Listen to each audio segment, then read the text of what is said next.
La mañana del 14 de septiembre de 1857 amaneció sobre Delhi con el estruendo de la artillería, pero dentro de los muros del Fuerte Rojo, la rutina imperial intentaba desesperadamente mantenerse intacta. Zahir Delabi, un leal funcionario de la corte, se levantó temprano aquel día, como hacía cada mañana, para cruzar la ciudad y cumplir con sus obligaciones en el palacio. Habituado ya al incesante sonido de los cañonazos que habían marcado los meses de asedio, Zahir no concedió inicialmente mayor importancia a la feroz lucha que se libraba apenas a 1,5 kilómetros al norte. Sin embargo, la ciudad que él conocía estaba a punto de desmoronarse. La primera señal de la catástrofe se presentó al salir del Chandi Chowk, la gran avenida comercial de la capital mogola. Allí, un funcionario real le advirtió de que era inútil continuar. Las puertas del fuerte estaban cerradas. Fue en ese instante cuando la realidad del asalto se hizo patente. El bazar, habitualmente un hervidero de vida, se encontraba insólitamente desierto, con casi todas las tiendas cerradas y apenas 1 o 2 hombres transitando con prisa por las calles. Movido por la confusión y el deber, Zahir se acercó a la puerta de la ahora del fuerte. La encontró cerrada con una tranca, custodiada por 2 cañones cargados y una multitud nerviosa que se congregaba en torno a un oficial para recibir noticias de la batalla. El pánico comenzaba a filtrarse incluso entre las tropas de élite. Un regimiento de caballería salió al galope del interior del fuerte, gritando a los guardias para que abrieran las puertas porque querían salir, solo para ser redirigidos hacia la puerta de Kabul, donde supuestamente se reunían los refuerzos. Pero lo que Zahir presenció al darse la vuelta para regresar a casa no fue un reagrupamiento, sino el comienzo de la desbandada. Vio a los purvias, los soldados cipayos del este, salir a toda prisa de los edificios huyendo claramente de la batalla. La población civil de Delhi, que había sufrido meses de asedio y privaciones, no ocultó su desprecio ante la huida de los supuestos defensores.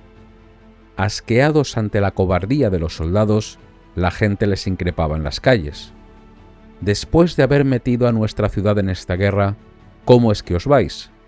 La respuesta de los cipayos, al arrojar sus armas al suelo, fue el epitafio de la resistencia militar. «Nosotros ya hemos luchado, así que, ¿por qué no lo intentáis ahora vosotros?».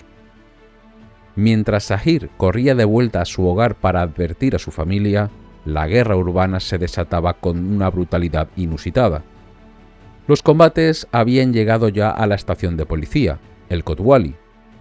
Las columnas británicas avanzaban hacia la gran mezquita, la Jama Masjid, barriendo las calles con fuego de mosquete. Las descargas de disparos se estrellaban contra el suelo como si fuera granizo, y las unidades inglesas disparaban a todo lo que veían sin distinción. Zahir, atrapado en el fuego cruzado, vio caer a un hombre a su lado con un disparo en el estómago. Logró llegar a su casa horrorizado, consciente de que los ingleses habían entrado, los defensores habían huido y la soldadesca británica comenzaba a ir casa por casa asesinando a la gente. Para los habitantes de Delhi, el escenario se tornó apocalíptico. En Chowri Bazar, los ciudadanos intentaban armarse con lo que tenían a mano: espadas, cuchillos o bastones de bambú afilados. Pero la resistencia civil poco podía hacer frente a la disciplina de fuego británica. Cerca de la Jama Masjid, los cadáveres se apilaban en montones tan grandes que, a ojos de los testigos, parecían puestos de venta de leña. Los cuerpos yacían desperdigados por las calles entre la mezquita y el Kotwali. Aunque hubo momentos de feroz resistencia, donde los defensores salieron de la mezquita espada en mano para enfrentarse a los británicos y lograron hacerles retroceder temporalmente hacia la puerta de Cachemira, el avance imperial era inexorable. Sin embargo, la victoria británica no era aún definitiva. Durante los días 15 y 16 de septiembre, el destino de Delhi pendió de un hilo. El avance británico se estancó Las tropas de la compañía, exhaustas y desmoralizadas, apenas lograban progresar desde sus posiciones iniciales. Incapaces de tomar el Fuerte Rojo debido a la fuerte resistencia, desahogaron su frustración bombardeando el magnífico palacio de Shah Jahan desde la distancia. La disciplina británica comenzó a desintegrarse. Las tropas europeas, tras meses de tensión en la cordillera, encontraron los almacenes de licor de la ciudad. El general Wilson, comandante de la fuerza británica, se encontraba al borde del colapso nervioso. Sus hombres, embriagados y descontrolados, se negaban a avanzar. En una carta a su esposa, escrita la noche del día 15, Wilson confesaba su abatimiento. «Nos aferramos a las posiciones actuales, pero nada más. Los europeos de mi columna se han hecho con montones de cerveza y han perdido el control. Esta lucha callejera es terrible. Me siento totalmente abatido e incapaz de ningún esfuerzo». La situación era tan precaria que los oficiales británicos tuvieron que impedir que su propio general ordenara la retirada. Si en ese momento se hubiera producido un contraataque rebelde coordinado, dirigido hacia la retaguardia desguarnecida de los ingleses, la historia podría haber cambiado radicalmente. De hecho, un pequeño contraataque la noche del día 15 obligó a los británicos a abandonar posiciones que tanto les había costado ganar. Pero en el bando mogol, la falta de liderazgo resultaría fatal. La frustración crecía entre los líderes rebeldes y la población. Los ciudadanos de Delhi, viendo la inacción de los cipayos, comenzaron a humillar a los soldados que huían, golpeándoles con zapatos y cuestionando su valor. «¿Dónde está ese valor del que presumíais?», les gritaban. Fue entonces, en la mañana del 16 de septiembre, cuando se produjo el momento decisivo, el punto de inflexión final de la revuelta en Delhi. Una multitud espontánea comenzó a congregarse a las puertas del Fuerte Rojo. Eran miles, ciudadanos de a pie, yihadistas encabezados por el Maulvi Sarfaraz Ali y oficiales del ejército amotinado. Entraron en el palacio y suplicaron al emperador Bahadur Shah Zafar que les condujera al combate. Le aseguraron que todo el ejército y los ciudadanos de Delhi lucharían y morirían por él si se ponía al frente para expulsar a los británicos. La escena era de una intensidad dramática crucial. Frente al palacio se habían reunido cerca de 70.000 hombres, una mezcla de soldados y civiles armados con viejos mosquetes o simples bastones. Dentro, Zafar se debatía en la duda. El anciano emperador, que desde el inicio del levantamiento había oscilado entre la esperanza y la desesperación, se enfrentaba a la hora de la verdad. Los yihadistas le imploraban: «Tu fin está ya próximo y serás capturado. ¿Por qué tener una muerte tan vergonzosa y deshonrosa? ¿Por qué no morir luchando y dejar un recuerdo imperecedero?». Movido por estas súplicas, Zafar pareció acceder. Anunció que se pondría a la cabeza de las tropas al mediodía. La litera real comenzó a moverse lentamente hacia las grandes puertas del palacio. La multitud y las tropas empezaron a avanzar hacia el polvorín. Pero el destino del imperio se sellaría no en el campo de batalla, sino en un susurro. Cuando la litera real llegaba a una de las puertas, el Hakim Ahsanullah Khan, médico y consejero de confianza del emperador y hombre de lealtades divididas, se abrió paso hasta su rey. Le advirtió gravemente: si seguía adelante, le matarían. Había fusileros europeos ocultos en las casas, y entonces el Hakim pronunciaría las palabras que quebraron la voluntad de Zafar. Además, si su majestad sale con el ejército a luchar, ¿cómo le explicaré su conducta mañana a los británicos? ¿Qué excusa podré alegar una vez que usted se haya unido a los amotinados en la batalla? Zafar vaciló. El Hakim continuó avivando sus temores, pintando un escenario de traición y deshonra. Dios no permita que los cipayos conduzcan a su majestad hasta el frente de batalla y luego huyan y le hagan a usted prisionero. esa gente le traerá la deshonra a su majestad por nada. Aquel fue el fin. Al escuchar aquellas palabras, el último emperador mogol ordenó detener la procesión. Abandonó a la multitud y volvió a entrar en el palacio con el pretexto de acudir a la oración. La reacción afuera fue inmediata: confusión, luego alarma y finalmente la depresión total. Si la decisión de Zafar de bendecir el levantamiento en mayo había encendido la rebelión, su retirada la tarde del 16 de septiembre marcó su sentencia de muerte. La confianza necesaria para resistir se evaporó instantáneamente. No es que hubieran sido derrotados militarmente en ese instante.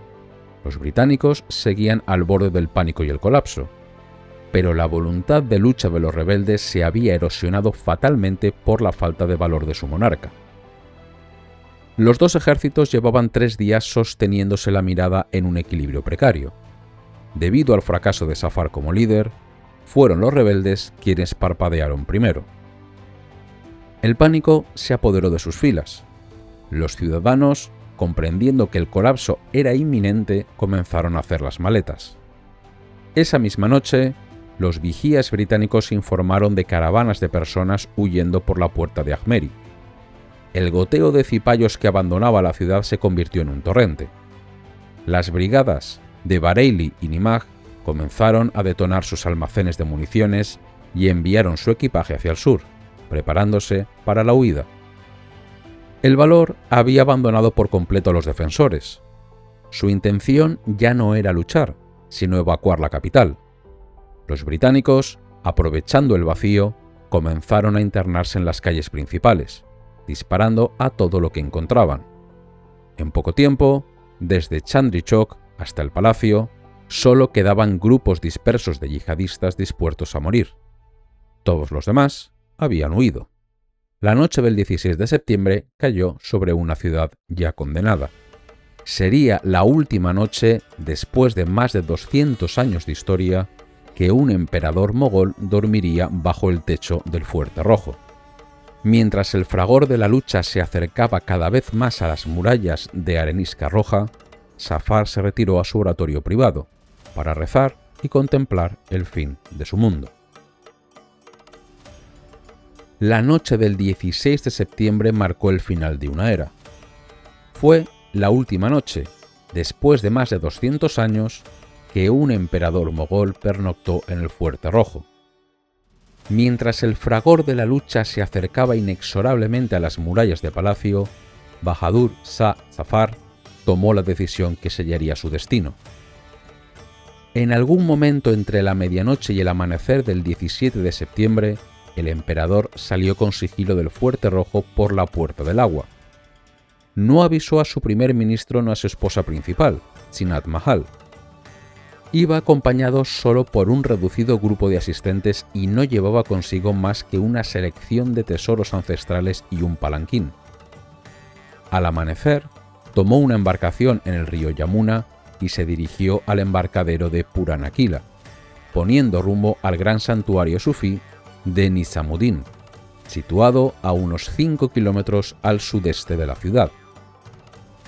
Allí, en la quietud del santuario, tuvo lugar una ceremonia de profunda tristeza. Zafar entregó sus reliquias ancestrales a los guardianes del santuario para su custodia.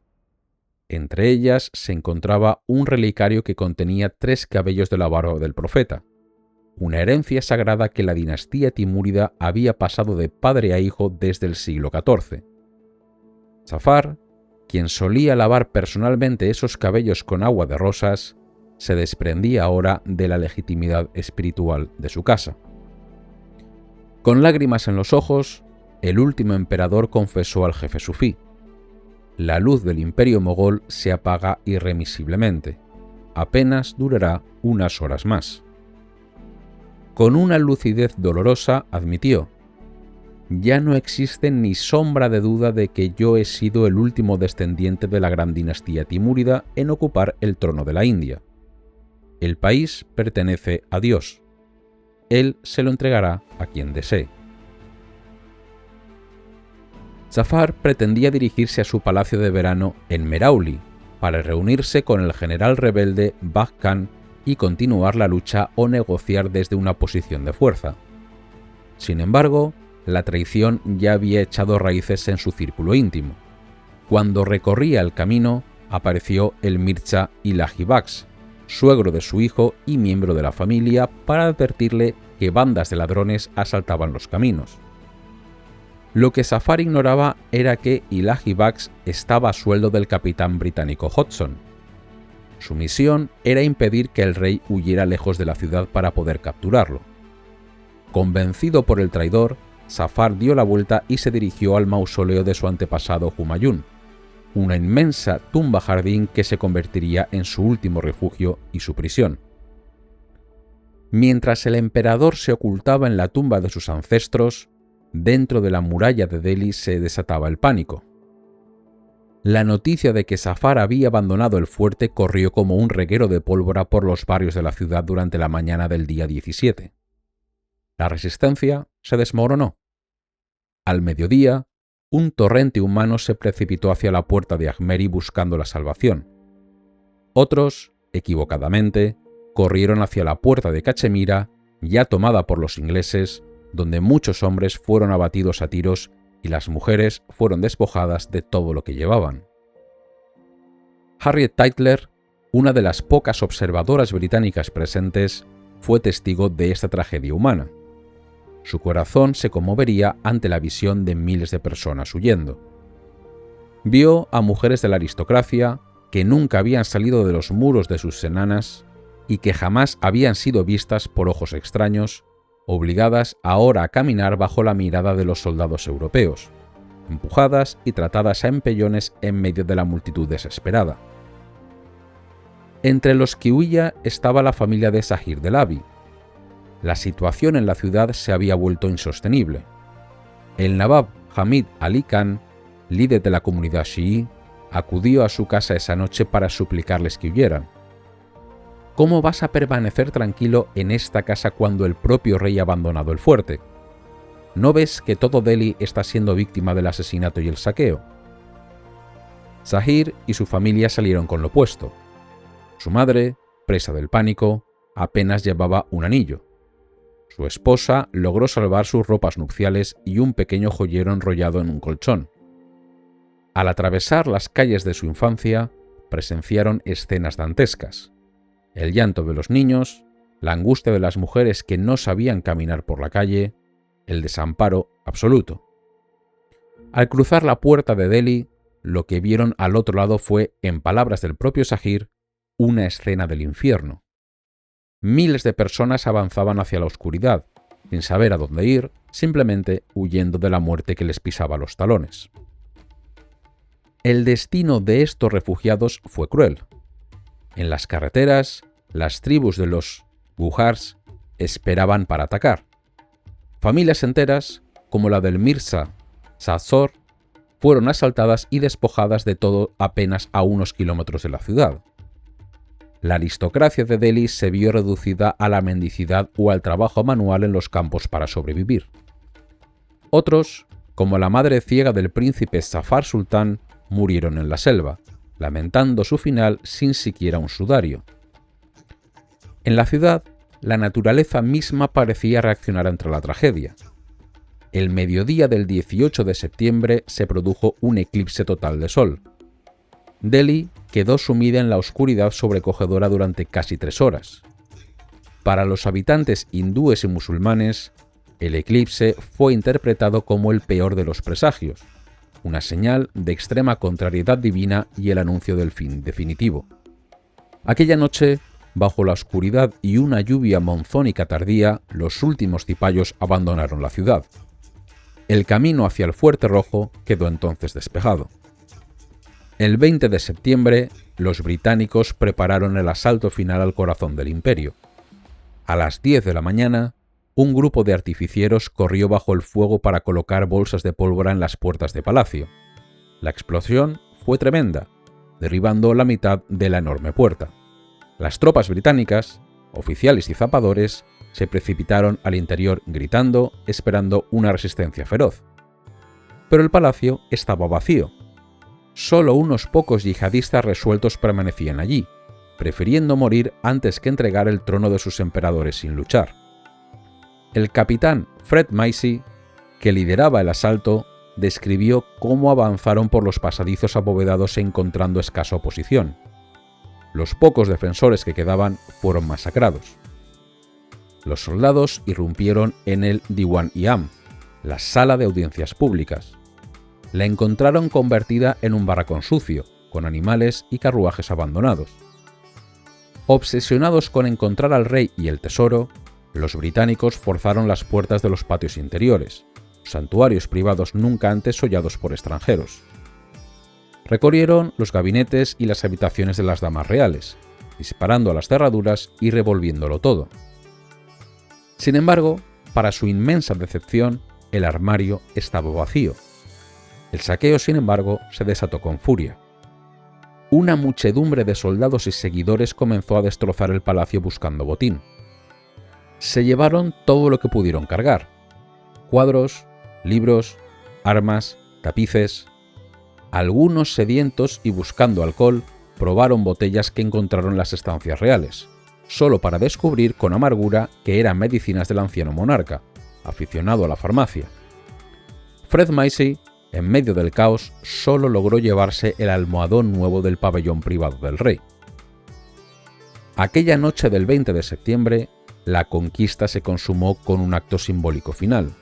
Mientras los soldados británicos bailaban profanamente dentro de la Jama Masjid y los sikhs encendían hogueras de victoria junto al sagrado mihrab de la mezquita, el general Wilson y su estado mayor se instalaron en el Diwan-i-Kash, el pabellón de audiencias privadas de mármol blanco. Allí, en el lugar donde una vez se sentó el trono del pavo real, cenaron huevos con jamón. Y en el corazón del palacio de los grandes mogoles, el general Wilson levantó su copa y propuso un brindis. Por la reina, que Dios la bendiga.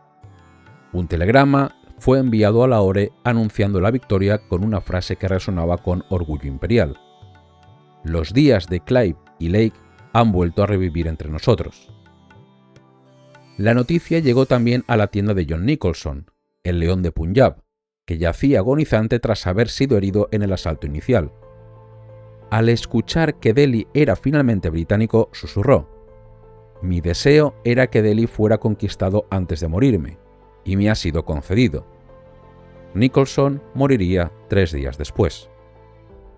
Pero mientras los oficiales brindaban por la reina Victoria, en las calles de Delhi comenzaba una de las más cruentas masacres de la historia del Imperio Británico. La lucha había terminado, pero para los habitantes de la ciudad, el verdadero terror no había hecho más que comenzar. Con la bandera británica ondeando nuevamente sobre el Fuerte Rojo, la atención de los vencedores se volvió hacia la caza del hombre que, a sus ojos, simbolizaba la rebelión.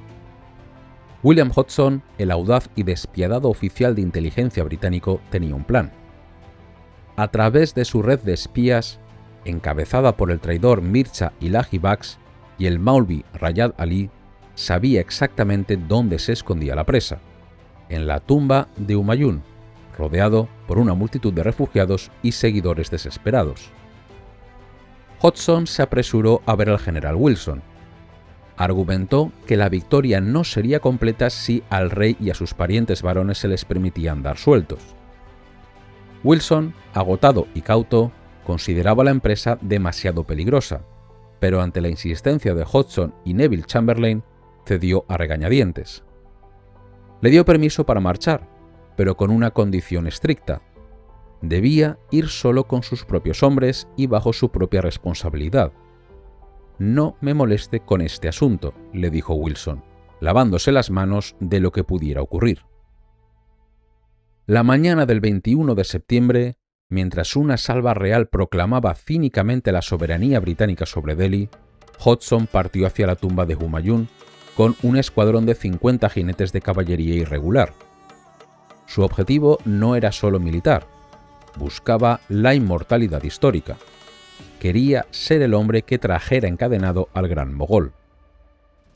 Al llegar al inmenso mausoleo, Hodgson ocultó a sus hombres entre las ruinas cercanas. envió a sus emisarios, Rajab Ali e Ilahi Bakhsh, con un ultimátum para el emperador. Si se entregaba sin resistencia, su vida sería respetada. Si intentaba huir, sería abatido sin piedad. Lo que siguió fueron 2 horas de tensión insoportable. Dentro de los muros del mausoleo, miles de refugiados, príncipes, cortesanos y yihadistas armados esperaban una señal de su soberano. La atmósfera era eléctrica. Finalmente, tras una larga demora, apareció el palanquín del rey, seguido por el de la reina Zeenat Mahal. Zafar envió un mensaje. Deseaba oír la promesa de vida de los propios labios de Hodgson. Hodgson, en un acto de calculada bravuconería, se adelantó a caballo, interponiéndose entre el rey y la multitud amenazante. Desmontó y ante Zafar y la Begum, visiblemente aterrorizados, repitió su garantía. Sus vidas serían perdonadas si se rendían pacíficamente. Pero añadió una amenaza para la multitud. Ordenó a sus hombres que dispararan al primero que intentara moverse. El viaje de regreso a Delhi fue una lenta procesión fúnebre a través de la tierra de nadie. Los porteadores del palanquín avanzaban despacio, rodeados por la caballería de Hodgson. A pesar de la tensión y la presión de la multitud, no hubo intento de rescate. Al llegar a la puerta de Lahore, el guardia preguntó a quién traía Hodgson. La respuesta del capitán fue lacónica y brutalmente definitiva: nada más que al rey de Delhi. La comitiva atravesó el desolado Chandni Chowk y entró en el fuerte. Zafar regresaba al palacio de sus ancestros, no como soberano, sino como prisionero. Un médico británico que presenció la escena describió al emperador como un anciano con una expresión preocupada, transportado entre los escombros de su propio hogar saqueado. Su rostro, observó, no evidenciaba crueldad, sino mansedumbre. Hodgson entregó su trofeo al comisario civil, Charles Saunders, y fue a informar al general Wilson. Para su sorpresa, Wilson no mostró alegría. «Bueno, me alegro de que lo haya cogido», dijo secamente, añadiendo que nunca esperó volver a verlos con vida. Según testigos como Fred Massey, Wilson estaba en realidad furioso porque hubiera traído al rey con vida, complicando la situación política con una garantía de clemencia que contradecía las órdenes de Calcuta de exigir una rendición incondicional. Aquella tarde, Zafar fue confinado en el Haveli de Zeenat Mahal en Lalkuan. Su carcelero, el agresivo oficial Kendall Cogill, no ocultó su desprecio. «Tuve la satisfacción de recibir al rey de Indostán como prisionero», escribió, admitiendo haberle insultado llamándole cerdo y amenazado con matarle si se atrevía siquiera a levantar la mirada. Zafar, humillado y custodiado por centinelas con órdenes de disparar al menor movimiento, pasaba su primera noche de cautiverio. Pero la sed de sangre de Hodgson no estaba saciada. A la mañana siguiente, 22 de septiembre, convenció a Wilson para autorizar una segunda expedición a la tumba de Humayun. Esta vez, el objetivo eran los príncipes, el Mirza Mughal, comandante en jefe del ejército rebelde, el Mirza Kir Sultan y el joven Mirza Abu Bakr. De nuevo, Wilson puso las condiciones de no ser molestado, pero esta vez no hubo mención alguna de garantías de vida. Hodgson llegó a la tumba a las 8 de la mañana con 100 jinetes. La escena del día anterior se repitió, pero con un desenlace mucho más oscuro. Sus emisarios entraron a negociar. Los príncipes, acorralados, preguntaron si sus vidas serían respetadas. La respuesta de Hodgson fue tajante: rendición incondicional. Fue un momento de angustia extrema. Los yihadistas dentro de la tumba suplicaban a los príncipes que les lideraran en un ataque suicida contra el pequeño destacamento británico. Pero los príncipes, aferrándose a la esperanza de que, al igual que su padre, se les perdonara la vida, decidieron rendirse. Salieron en un pequeño carro de bueyes. Hodgson y su segundo, el teniente McDowell, se acercaron a caballo. Los príncipes saludaron con una inclinación de cabeza. Hodgson respondió fríamente y ordenó que el carro se pusiera en marcha hacia Delhi.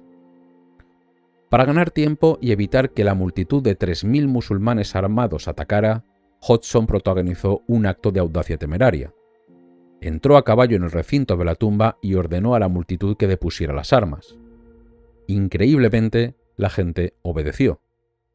Durante 2 horas, Hodgson y sus hombres recogieron miles de armas, manteniendo a la multitud bajo control con pura fuerza de voluntad y arrogancia.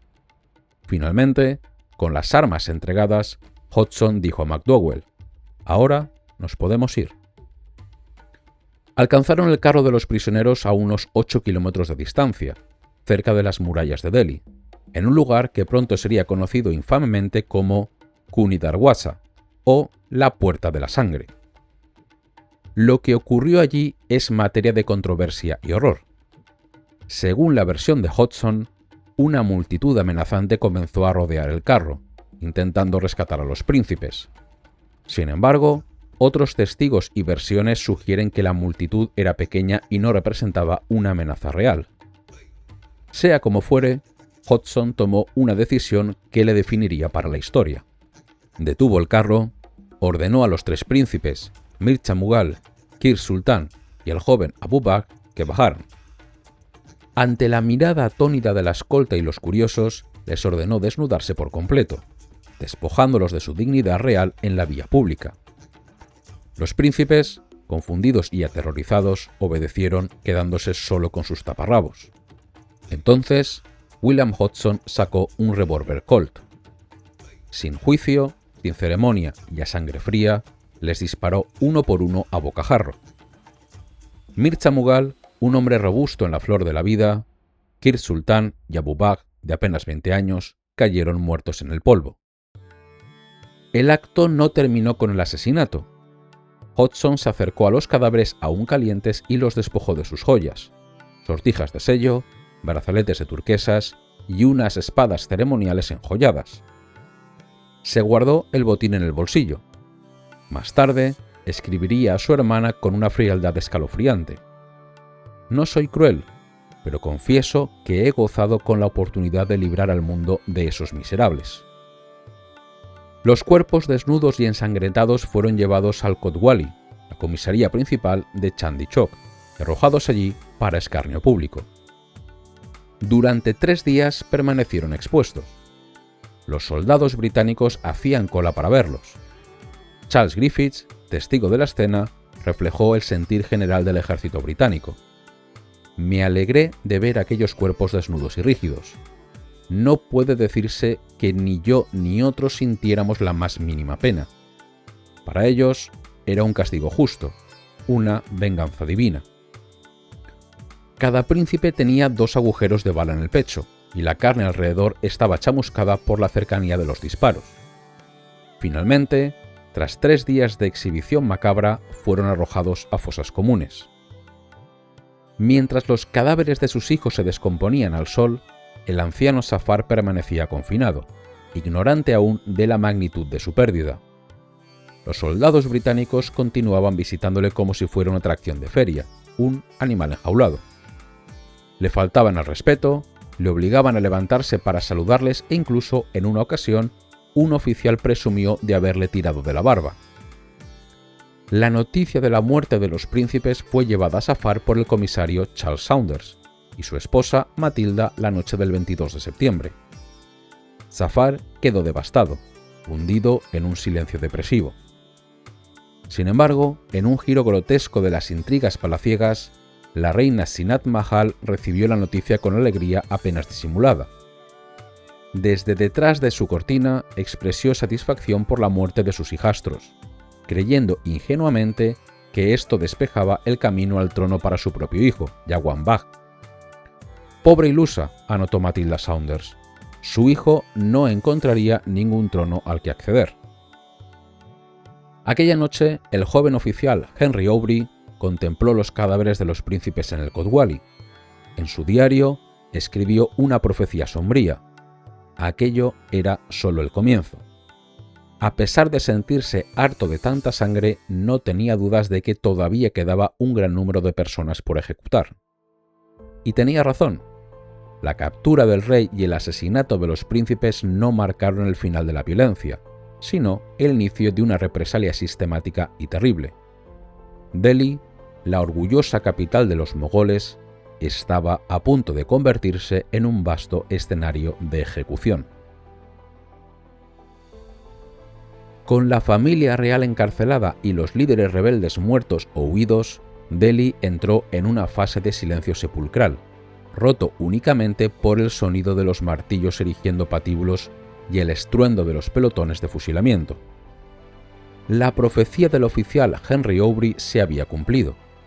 La masacre de los príncipes no fue el fin, sino solamente el preludio de una purga sistemática. La ciudad devastada se llenó de horcas. Dicen que no hay barrio de Delhi que no cuente con su propio patíbulo, escribió un residente. La estructura más temida se levantó en el corazón mismo del Chandi Chowk, una espantosa construcción de madera que pronto se convirtió en el centro de la vida pública de la ocupación. Allí, las ejecuciones se transformaron en un espectáculo diario para las tropas. Un joven teniente de 23 años, Edward Omani, anotó en su diario con escalofriante indiferencia haber visto colgar a 19 hombres frente al Kotwali en una horca y a otros 9 en otra, durante un simple paseo. La crueldad se institucionalizó. Los verdugos británicos, a menudo sobornados por soldados que se congregaban para fumar puros y mirar, utilizaban deliberadamente cuerdas cortas. Esto impedía que el cuello del condenado se rompiera en la caída, provocando así una muerte lenta y agónica por estrangulamiento. Los soldados llamaban a las convulsiones de los moribundos la danza del pandi, burlándose de sus últimos momentos de sufrimiento. La sed de venganza no distinguía entre culpables e inocentes. Un comisario en jefe se jactó de haber ejecutado él solo a 400 o 500 miserables antes de pensar en renunciar a su puesto. George Wagentriber, corresponsal de la Delhi Gazette, celebraba el horror en sus crónicas. «Me complace afirmar que la horca está a la orden del día aquí», escribió, describiendo a los condenados como una partida de desdichados cabizbajos y miserables, que ya no se pavoneaban por la ciudad.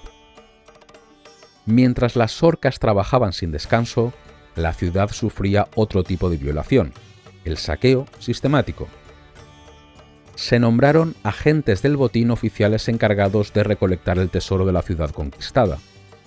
Armados con picos y palancas y acompañados de cuadrillas de culíes, iban de casa en casa. Cuando sospechaban que una vivienda ocultaba riquezas, le dedicaban un día entero. Medían las habitaciones para detectar espacios ocultos, echaban abajo las paredes y levantaban los suelos. Las habitaciones de los agentes del botín se llenaron pronto de la riqueza deslumbrante. Montañas de joyas, diamantes, rubíes, perlas del tamaño de huevos de gallina y ornamentos de oro y plata arrancados de los hogares de la aristocracia de Delhi. Pero el saqueo oficial era solo una parte de la historia. Bandas de soldados y oficiales, borrachos de victoria y alcohol, recorrían la ciudad por su cuenta, aterrorizando a los pocos habitantes que aún quedaban, obligándoles a entregar sus posesiones bajo amenaza de muerte. Nadie estaba a salvo, ni siquiera aquellos que habían arriesgado sus vidas por los británicos. El caso de Ramchandra, un exprofesor de matemáticas de la Universidad de Delhi y converso al cristianismo, ilustra la ceguera racial de la venganza. Ramchandra había escapado de Delhi al inicio del motín por temor asesinado por su fe. Al regresar tras la victoria británica, esperando ser acogido por sus correligionarios, se encontraría con que el color de su piel le condenaba igualmente. En una carta desgarradora relató cómo fue atacado repetidamente por oficiales ingleses. En una ocasión, mientras caminaba hacia la iglesia, le lanzaron pellas de barro e insultos. Sus gritos de «soy cristiano» solo parecían enfurecer más a sus agresores. Más tarde, un oficial le golpeó brutalmente con un bastón y le exigió que le hiciera una reverencia, llamándole «negro como la pez». Ramchandra, desilusionado, escribió: «No hay ningún consuelo en que un nativo cristiano sea perseguido por oficiales cristianos. Esto no ocurría en el bando de los rebeldes. A los mahometanos o a los hindúes les trataban como hermanos». Incluso el traidor Mirza Ilahi Bakhsh, que había entregado al emperador y a sus propios nietos a Hodgson, vio cómo su casa era saqueada y sus bienes confiscados. La lealtad no era garantía de seguridad, la raza lo era todo. En medio de este infierno, una figura solitaria intentaba sobrevivir con dignidad, el gran poeta Mirza Ghalib. Gracias a la protección de unos guardianes del Maharaja de Patiala, Ghalib fue uno de los pocos musulmanes notables que logró permanecer en su casa en el barrio de Balimarán. Pero su supervivencia fue una existencia amarga, encerrado tras barricadas, con las calles convertidas en zonas de muerte. Ghalib escribió en su diario, Dastambui, sobre el aislamiento y el miedo. No hay comerciantes ni compradores, no hay barbero, ni barrendero. No podemos salir de nuestra calle para buscar agua o harina. Para recoger agua de lluvia tuvo que extender una sábana en el patio, mientras los niños de su casa le pedían leche y dulces que él no podía darles. La tragedia golpeó su puerta cuando su hermano, que padecía una enfermedad mental, salió corriendo a la calle y fue abatido por soldados británicos. Ghalib ni siquiera pudo salir para enterrarle o conseguir una mortaja. Su hermano tuvo que ser enterrado en el patio de su propia casa. Finalmente, en octubre, los soldados irrumpieron en su calle y llevaron a Ghalib ante el coronel Byrne para ser interrogado. Fiel a su estilo incluso en la desgracia, el poeta se vistió con su mejor tocado turco. Cuando el coronel le preguntó bruscamente, «¿Y bien? ¿Es usted musulmán?», Ghalib respondió con una ironía que desarmó a su interrogador. «A medias. Bebo vino, pero no como cerdo». El coronel rió y le dejó marchar, pero Ghalib regresó a una soledad devastadora. «La luz ha desaparecido de la India», escribió en una carta. «La tierra está en penumbra». Ghalib se sentía como un narrador en un océano de sangre. Sus amigos, sus rivales, sus alumnos, sus mecenas, todos habían muerto o desaparecido. «Dios mío», se lamentaba, «son tantos mis amigos y familiares muertos que si yo muriera ahora no quedaría nadie que llorara por mí». Fuera de las murallas, la situación era aún peor. Los ciudadanos expulsados de Delhi vagaban por el camino, muriendo de hambre y exposición.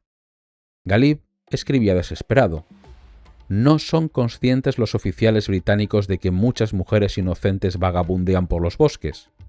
Carecen de comida y ropa. A uno no le queda más que llorar por el destino de esta ciudad». El paisaje alrededor de Delhi se había transformado en un osario. George Wagentriber descubrió una sucesión interminable de cadáveres de animales y esqueletos humanos blanqueados por el sol a lo largo de las carreteras.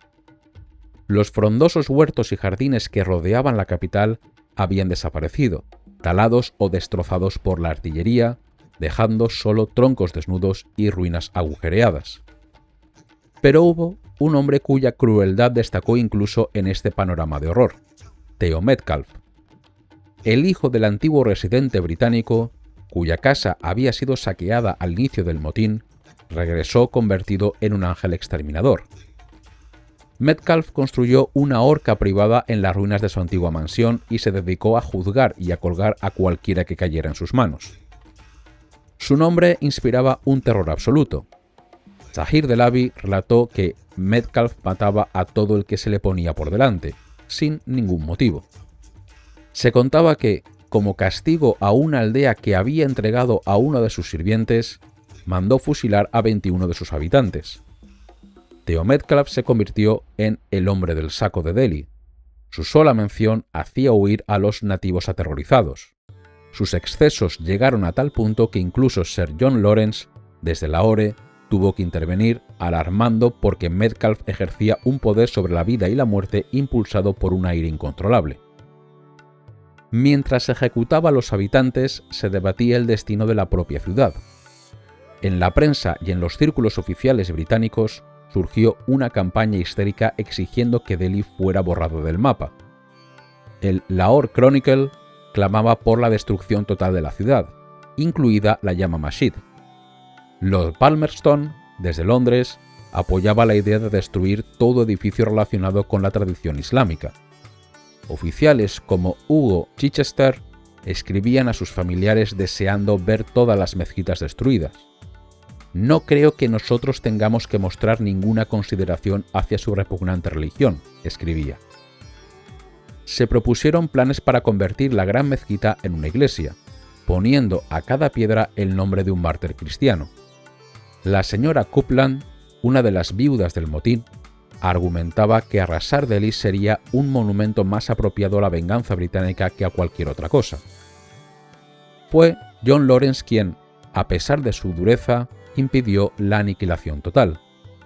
Argumentó que Delhi era un punto estratégico vital. Sin embargo, no pudo evitar una destrucción parcial masiva. Con el pretexto de la seguridad militar, se ordenó la demolición de grandes franjas de la ciudad. Barrios enteros desaparecieron. El Kaz Bazar, el Urdu Bazar, grandes carabasares y mezquitas fueron dinamitadas para crear zonas de tiro despejadas alrededor del fuerte. La piqueta cayó con especial saña sobre el Fuerte Rojo.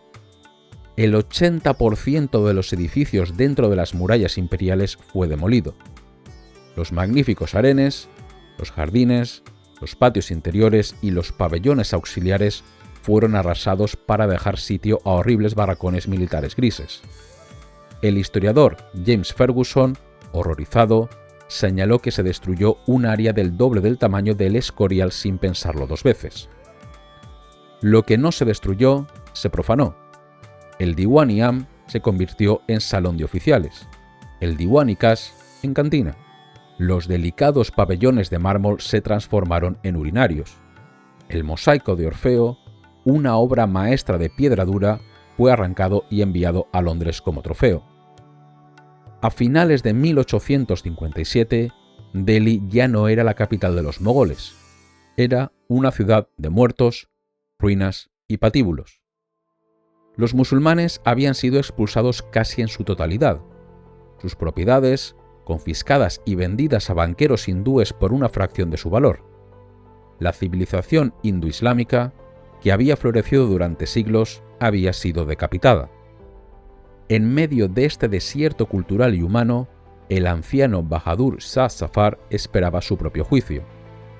Mientras los martillos demolían su palacio, la maquinaria legal británica se preparaba para el acto final de la tragedia: sentar en el banquillo al último emperador, acusado de una conspiración que, irónicamente, él nunca había tenido la fuerza ni la voluntad de liderar.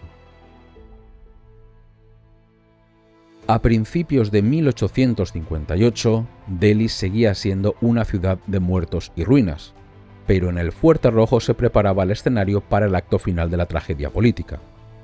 Los británicos, obsesionados con la legalidad y el procedimiento incluso en medio de la carnicería, decidieron someter a Bahadur Shah Zafar a un juicio militar.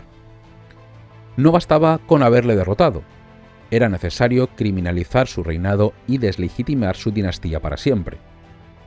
En enero, llegó a Delhi un testigo excepcional, William Howard Russell, el legendario corresponsal de guerra de The Times. Russell, que había cubierto la guerra de Crimea, quedó impresionado por la majestuosidad de las murallas rojas del fuerte, que comparó con el castillo de Windsor. Sin embargo, lo que encontró en el interior le sacudió profundamente. Russell fue conducido a través de un oscuro y lúgubre pasillo hasta una celda miserable. Allí, agazapado en un catre sucio, encontró al hombre acusado de ser el cerebro diabólico de la mayor rebelión contra el Imperio británico. Zafar estaba enfermo, vomitando violentamente sobre una palangana de latón. Russell describió con asombro a aquel anciano débil, con la mirada perdida, el labio inferior caído y las encías desdentadas. Se preguntó cómo aquel ser diminuto y quebrantado podía ser el tirano que había desafiado a Inglaterra. El corresponsal británico, con una agudeza legal que faltaba a los fiscales militares, señaló inmediatamente la absurdez jurídica del proceso. La Compañía de las Indias Orientales técnicamente no tenía autoridad legal para juzgar al emperador. Durante un siglo, la compañía había operado bajo la autoridad legal de los mogoles, actuando como sus recaudadores de impuestos y vasallos. Incluso en sus monedas y sellos, Hasta fecha tan reciente como 1832, la compañía se declaraba consagrada al servicio del emperador. Legalmente, argumentó Russell, Zafar no era un rebelde, sino un soberano derrotado, y si alguien era culpable de traición, era la compañía por rebelarse contra su señor feudal. Pero la legalidad era un lujo que los vencedores no estaban dispuestos a permitirse. Se decidió que Zafar sería juzgado por una comisión militar, no como un rey, sino como un ciudadano privado y súbdito británico culpable de rebelión, traición y asesinato. El juicio comenzó el 27 de enero de 1858. El escenario elegido no podía ser más irónico, el Diwan-i-Khas, la exquisita sala de audiencias privada de mármol blanco donde los antepasados de Zafar habían recibido a los embajadores del mundo desde el trono del pavo real. Ahora, el anciano emperador estaba allí como acusado. Estaba tan débil que tuvo que ser ayudado a salir de su palanquín por su hijo Yaguanbagh y 2 sirvientes. Para humillarle aún más y recordarle su condición de prisionero, el tribunal le prohibió llevar sus atributos reales, ni narguile ni matamoscas. El emperador se sentó en un lecho de cojines, flanqueado por sus carceleros británicos. El procedimiento comenzó de forma caótica. El presidente del tribunal, el brigada Showers, llegó con 1 hora de retraso solo para anunciar que se marchaba a otro destino, dejando a Zafar esperando fuera bajo la lluvia invernal. Cuando finalmente comenzó la sesión por la tarde bajo la presidencia del coronel Dawes, quedó claro que Zafar apenas entendía lo que sucedía. Hubo un retraso considerable hasta que lograron que el anciano, confuso y desorientado, se declarara no culpable. El fiscal, el general Harriot, presentó una teoría de la conspiración que rozaba la fantasía. Ignorando las causas reales del motín, el descontento de los cipayos hindúes por los cartuchos engrasados y la política agresiva de la compañía, Harriot construyó una narrativa de una gran conspiración islámica mundial. Según él, Zafar era el líder de una trama musulmana que se extendía desde la Meca y Constantinopla hasta Delhi, diseñada para destruir el poder británico. Harriot describió a Zafar ante el tribunal como una ajada personificación de la maldad, el eje de una intriga sacerdotal fanática. La realidad que se desarrollaba en la sala era muy distinta.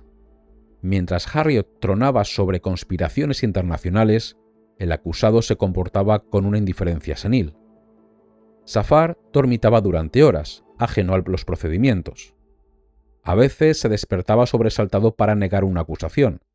Preguntaba ingenuamente si los persas y los rusos eran el mismo pueblo, o se entretenía enrollando y desenrollando una bufanda alrededor de su cabeza como un niño pequeño, combatiendo el aburrimiento mientras decidían su muerte. La única defensa de Zafar fue una declaración escrita, breve y digna. En ella negaba haber tenido poder alguno. Se describió a sí mismo como un prisionero de los cipayos, un rehén en su propio palacio. El ejército rebelde me tenía en su poder, declaró. Mandaban redactar todos los documentos que les parecía oportuno y me obligaban a estampar mi sello. ¿Qué confianza podía tener en unos soldados que habían asesinado a sus propios jefes? Juró por Dios que no había ordenado la muerte de nadie y que su situación era tan desesperada que había deseado convertirse en un mendigo religioso y huir a la Meca. Las pruebas presentadas por la acusación eran endebles, a menudo basadas en traducciones dudosas y testimonios de hombres que salvaban su propio cuello, como el médico Hasanullah Khan. El fiscal intentó presentar el hecho de que unos cipayos se hicieron discípulos espirituales de Zafar años antes como prueba de una larga sedición planificada, ignorando que se trataba de una costumbre sufí tradicional. Incluso Edward Omani, el carcelero de Zafar, anotó en su diario que la teoría de la conspiración musulmana era una falacia. Los testigos británicos que desfilaban por el estrado, a pesar de su odio, a menudo mostraban más respeto por el anciano prisionero que el propio tribunal, inclinándose ante él y llamándole Señor del Universo, mientras los jueces le trataban con un despectivo tum usado para los sirvientes. El juicio se arrastró durante 2 meses, interrumpido frecuentemente por la mala salud del rey, que a veces tenía que ser sacado de la sala gimiendo de dolor. Finalmente, el 9 de marzo de 1858, el tribunal se reunió para la sentencia. El general Harriot pronunció un alegato final de 2 horas y media, insistiendo en la culpabilidad islámica. El conocido espíritu inquieto del fanatismo mahometano ha sido el primer agresor, declaró, culpando al Islam de todos los crímenes imaginables. El veredicto fue predecible. Los jueces declararon a Bahadur Shah Zafar culpable de todos los cargos: rebelión, traición y complicidad en asesinato. Bajo circunstancias normales, la sentencia habría sido de muerte. La pena de muerte por traición y felonía, señaló el presidente. Sin embargo, la promesa hecha por el capitán Hodgson en la tumba de Humayun ataba las manos de los verdugos. La vida del emperador estaba garantizada. En su lugar, Zafar fue condenado a ser deportado de por vida. El destino final aún no estaba decidido. Se barajaban las Islas Andamán o la Colonia del Cabo, pero una cosa era segura: el último de los grandes mogoles debía morir en el exilio, lejos de la ciudad que su dinastía había construido. Con el golpe del mazo del juez, la dinastía mogola, que había gobernado la India con un esplendor inigualable durante 3 siglos, dejó de existir legalmente. El emperador era ahora un convicto. El trono había caído. Solo quedaba el destierro y el olvido.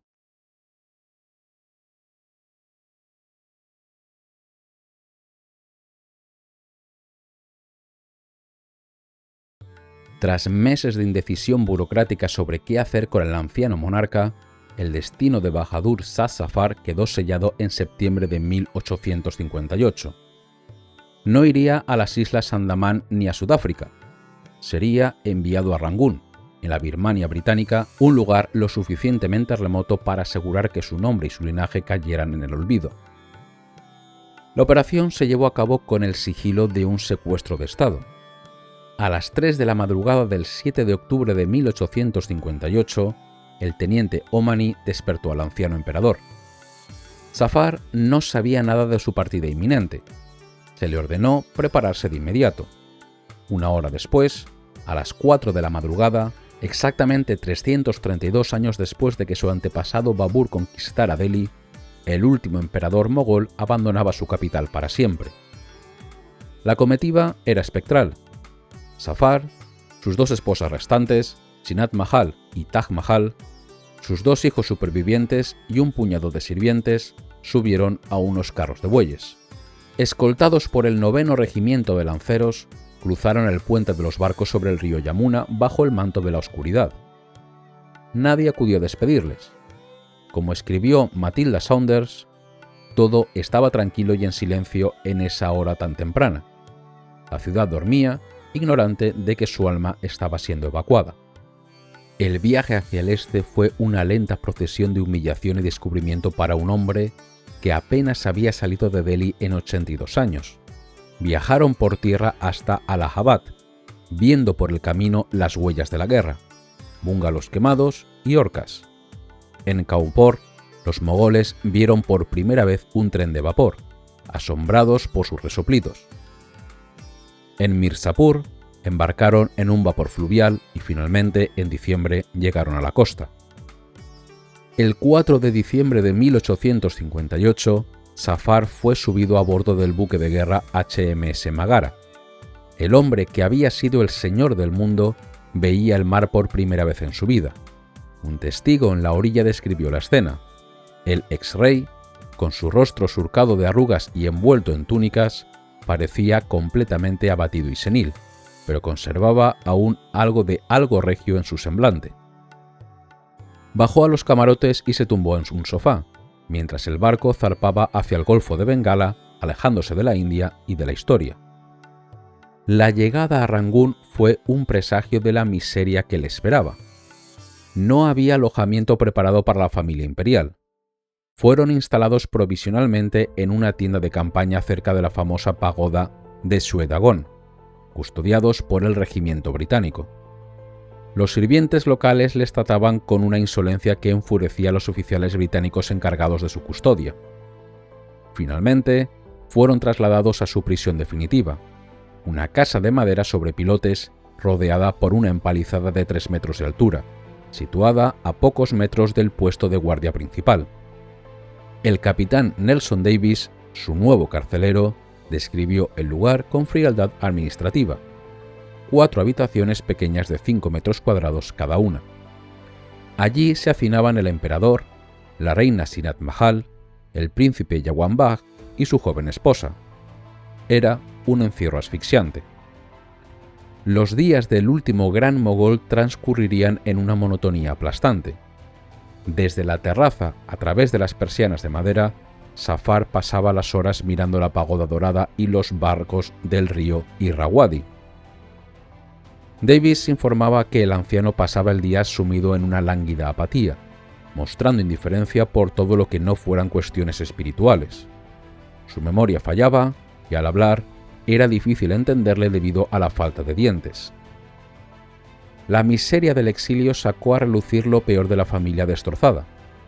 Lejos del protocolo de la corte estallaron las disputas domésticas. Zinat Mahal, descrita por Davis como una mujer de mentalidad masculina y manipuladora, peleaba constantemente con su hijo Jawan Bagh. El príncipe, aburrido y desesperado, comenzó a beber alcohol y se enamoró de una de las concubinas de su propio padre, escandalizando a los británicos por la degeneración de la antigua realeza. A pesar de todo, Zafar sobrevivió 4 años en esa jaula de madera, pero en octubre de 1862 su salud finalmente se quebró. Una parálisis en la garganta le impidió tragar. El capitán Davis informó el 6 de noviembre que el final estaba cerca. Bahadur Shah Zafar falleció a las 5 de la mañana del viernes 7 de noviembre de 1862. Tenía 87 años. Incluso en la muerte, los británicos le temían como símbolo. Decidieron que no habría un gran funeral. Esa misma tarde, a las 4, se llevó a cabo el entierro. Fue una ceremonia apresurada y furtiva en la parte trasera del recinto donde vivían. Davis escribió con satisfacción burocrática: se cavó una tumba de ladrillo y fue enterrado allí mismo. Se colocó una valla de bambú alrededor de la tumba a una distancia considerable y toda la superficie del lugar fue cubierta con césped. El objetivo era claro: borrar el rastro. La tumba debía perderse para que no se convirtiera en lugar de peregrinación. El hecho ha causado escasa impresión en la población mahometana de esta ciudad, informó Davis a sus superiores. La dinastía de Tamerlán, Akbar y Shah Jahan terminaba así, bajo un trozo de césped anónimo en un patio trasero de Rangún, lejos de los mausoleos de mármol de sus antepasados. La noticia de su muerte tardó 2 semanas en llegar a Delhi. Mirza Ghalib, el último gran poeta de la era, leyó la noticia en un periódico local. No hubo luto público. La ciudad estaba demasiado ocupada sobreviviendo. Ghalib, amargado y solo, escribía: Delhi ya no es una ciudad sino un campamento. El Urdu Bazar ya no existe. ¿Dónde está Saúk? Solo quedo yo, perdido en mí mismo. Con Zafar murió algo más que un hombre, murió una civilización. La corte mogola había sido el corazón de una cultura hindoislámica sofisticada y plural, un mundo donde hindúes y musulmanes compartían poesía, festivales y una lengua común. Los británicos, en su afán de venganza y modernización, barrieron ese tejido social. La élite musulmana fue marginada, sus palacios demolidos y sus bibliotecas quemadas. El destino de los supervivientes de la familia real fue trágico. El príncipe Jawan Bagh murió joven, consumido por el alcohol. Su esposa, la bella Shah Zamani, acabó ciega y en la indigencia total. La línea real se dispersó en la pobreza, viviendo de pensiones miserables o trabajando como culíes. Tuvieron que pasar más de 100 años para que el último deseo de Zafar fuera, en cierta medida, honrado. En 1991, durante unas obras de alcantarillado en Rangún, se descubrió accidentalmente la tumba de ladrillo original. El esqueleto del último mogol yacía allí, intacto. Hoy, convertido en un santo sufí por la población local, recibe por fin las flores y las oraciones que le negaron en vida. Sin embargo, en la India moderna, los mogoles han desaparecido del paisaje conmemorativo, recordados a menudo solo a través de la lente distorsionada de la historia colonial como decadentes o invasores. Pero la poesía de Zafar, llena de dolor y humanidad, sobrevive. Como escribió él mismo, anticipando su final solitario, «Mi alma no encuentra reposo en esta tierra desolada. ¿Quién se ha sentido jamás realizado en este mundo efímero? Dile a mis anhelos que se vayan a otra parte.